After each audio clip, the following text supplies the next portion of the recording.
Sodium hexafluoroantimonate, that is NaSbF6, where the oxidation state on antimony is +5, density is 4.37 gram per cc.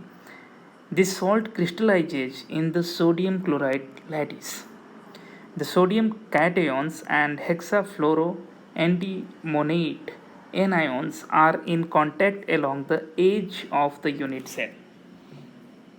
Determine the value for the radius of hexafluoroantimonate ion.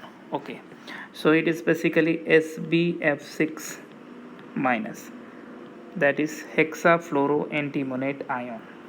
Okay, if it is NaCl structure, so if we see the edge length, this is the edge length, that is of distance A. Suppose Na plus is present at the corner, then there must be anions at the octahedral void SbF6 minus, then again there will be Na plus. So there is Na plus on the corner, okay, and SbF6 is occupying the octahedral void that is present at the edge center. Okay, they all are touching each other. Okay, so we can say 2 times of radius of Na plus radius of SbF6 minus, that is hexafluoroantimonate anion, that will be equal to edge length. So we can say R of Na plus R of SbF6 minus is equal to A by 2. R of Na plus is given to you, that is 116 picometer, so it is 116 picometer plus R of SbF6 minus is equal to A by 2. So we can say R of SbF6 minus will be equal to simply A by 2 minus 116 picometer. So now we have to calculate the value of edge length A. Okay, how to calculate that? We have given the information, basically the density is given.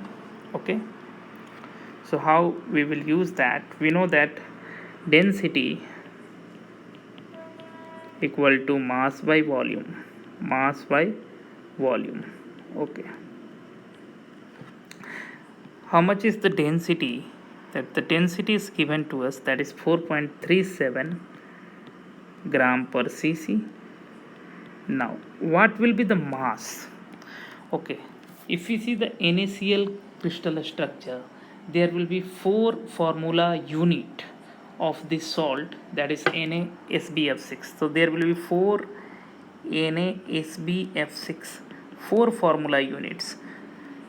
Mass of one of the NaSbF6, okay, unit is 258.8 gram. So it will be total 4 into 258.8 AMU, sorry, not gram. If it is 1 mole, then it will be 258.8 gram. So this much AMU. Okay, so we'll just put the mass, that is 4 into 258.8. now this is in AMU and we want to convert this in grams, so we have to divide by Avogadro number. Okay, so this is the mass of the 4 formula units that is present in 1 unit cell of this. Okay, so it is the mass. Now volume is what? Edge length whole cube, that is AQ. That will be actually the volume.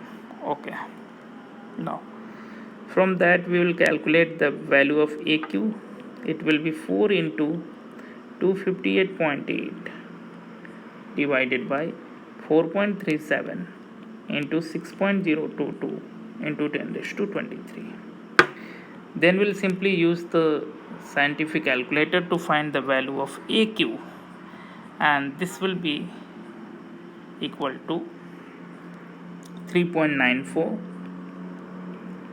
into 10 raised to 8. Okay, that will be in picometer cube, and in centimeter cube, because here it will be in centimeter value, that value is actually 3.94 into 10 raised to minus 22 centimeter. Okay, So we have converted the centimeter cube to picometer cube in that, and then we'll find the edge length. So we'll take the cube root of that, 3.94 into 10 raised to 8 whole to the power 1 by 3. Again we'll use the scientific calculator to find that, and this will be coming around 733 picometer. So this is the edge length. Now we'll use this value of A in that equation. Okay, so we'll use that here. So what we are getting, R of SBF6 minus is nothing but 733 by 2 minus 116. That will be in picometer. So approximately you will be getting 251 picometer. That is the final answer for this anion. This is the radius of anion.